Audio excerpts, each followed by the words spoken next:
Amaayir ku-xigeenka caasimadda Hargeysa ahna ku-simaha Amaayirka Hargeysa Khadar Axmed Cali iyo xogayaha fulinta dowladda hoose Siciid Nuur Jaamac iyo gudoomiyaha xaafadda Axmed Dhagax iyo guddida xaafaddaasi ayaa si wada jir u dhagax dhigay bariish cusub ay yeelan doonta xaafaddaasi waxaana toogaas hore khasaare nafeed ugu geystay 2 caruur ah ayaa waxaa bariishkan cusub iska kaashanaya dowladda hoose magaalada Hargeysa iyo bulshada xaafaddaasi waxaana munaasabad ballaaran lagu qabtay xaafaddaasi kasoo qayb galay xildhibaano ka tirsan golaha deegaanka iyo waliba qaybaha kala duwan ee bulshada xaafaddaasi waxaana ugu horeyntii halkaasi ka hadlay gudoomiyaha xaafadda Axmed Dhagax Maxamed Daawud iyo gudoomiyaha guddida horumarinta xaafaddaasi iyo waliba Sultaan Siciid Cabdi Jaamac iyo oday Siciid Daahir oo Siciid Marwahibo Cabdi Maxamed oo soo dhaweeyay dhismaha bariishkaasi waxaanay ballan qaadeen inay hiliyahooba la barbar istaagi doonaan golaha deegaanka Hargeysa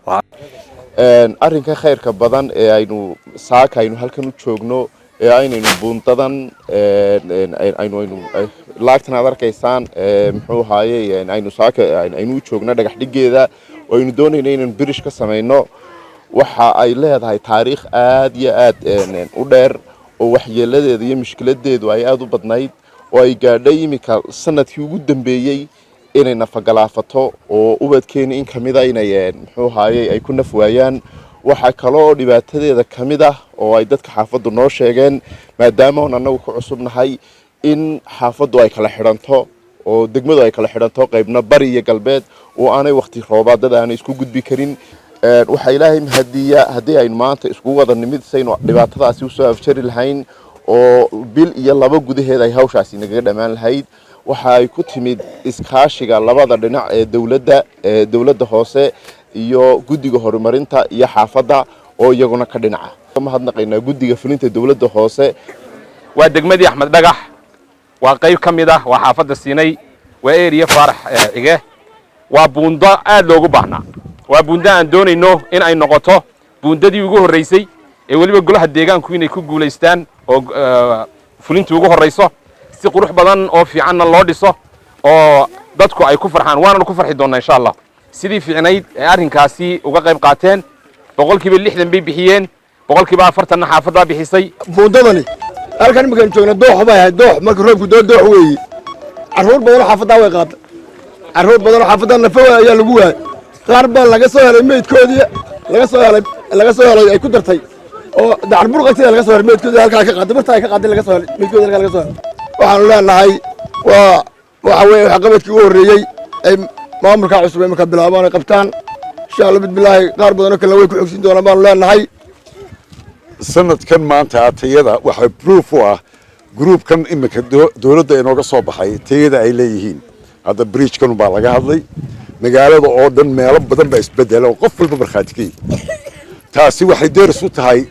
dadka soo socda mustaqbalka doorashooyinka dhici doona haddii la yiraahdo inay dadkeenu Soomaaliland ku xisaabtamaan tayada dadka qoladana way ka baxeen si fiican ba uga baxeen waa lagu bogaadinayaa dadkuna oo ku taageerayaan waxaan leeyahay wax qabad cusub baa socda annagu haddaan xaafadda Axmed Dhagaxnahay waxaan islaam bilaa xildhibaanaad tiidine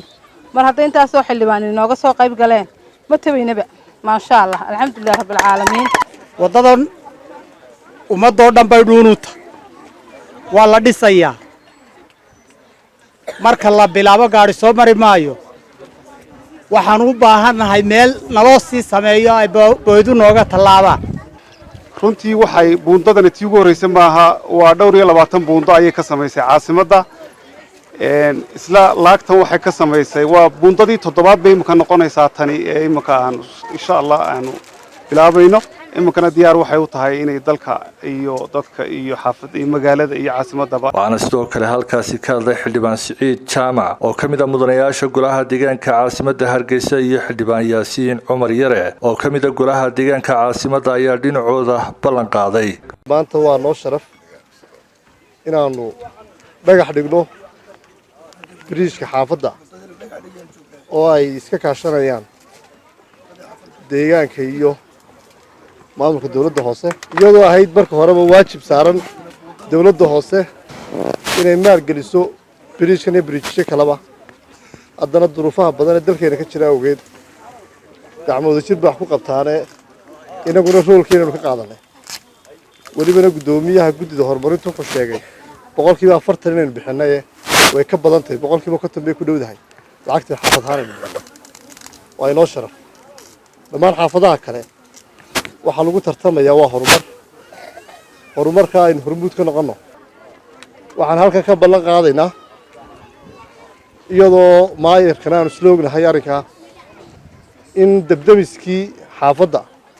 dhowaan aynu bilaabi doonno insha allah buundadan maanta aynu samaynayno aynu dhagax dhigayno waxaynu isla qirnay inay nafa badan oo carruurteenna ay qaateen qofku dee hedda lama celin karo laakiin waxaa fiican dee qorshe lala yimaado maantaynu la nimi waxaanaynu rabnaa buundadaa lafteeda marka la dhammeeyo inaynu ilaashanno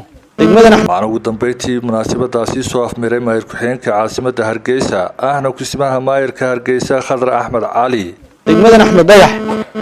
degmooyinka kale waxay noogaga duwan tahay waa degmo nooga suntan waa degmadii halganka waa degmo taariikh badan iyo maguurto badan leh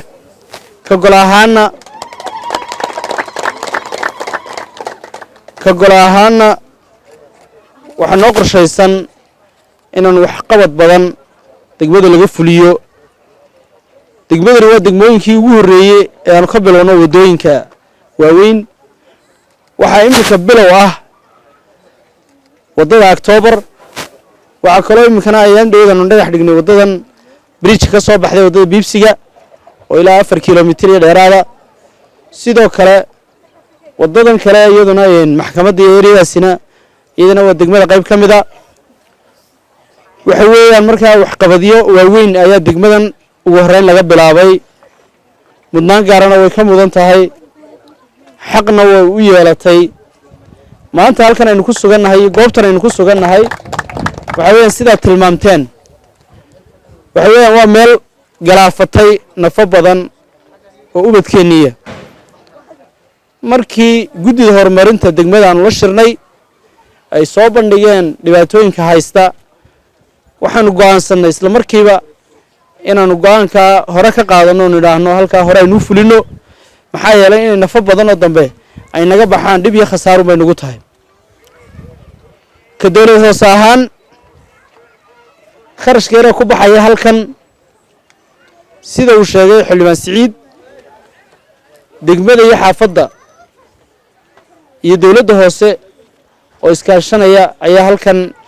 kharashkeeda dhagax muxuu ahaa ku ayaa bixin doona haddii la yaraa kharashkeeduna ma badna waxa weeyaan boqolkiiba 60 waxa bixinaysa dowladda hoose boqolkiiba 40 degmada bixinaysa iyo dadweynaha xaafadda Hargeysa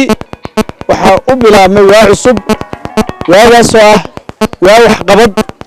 dhammaanteena waynu iskaashanaynaa waxna waynu wada qabanaynaa Ali Aadan Daahir TV-ga caalamiga Home Cable TV magaalada Hargeysa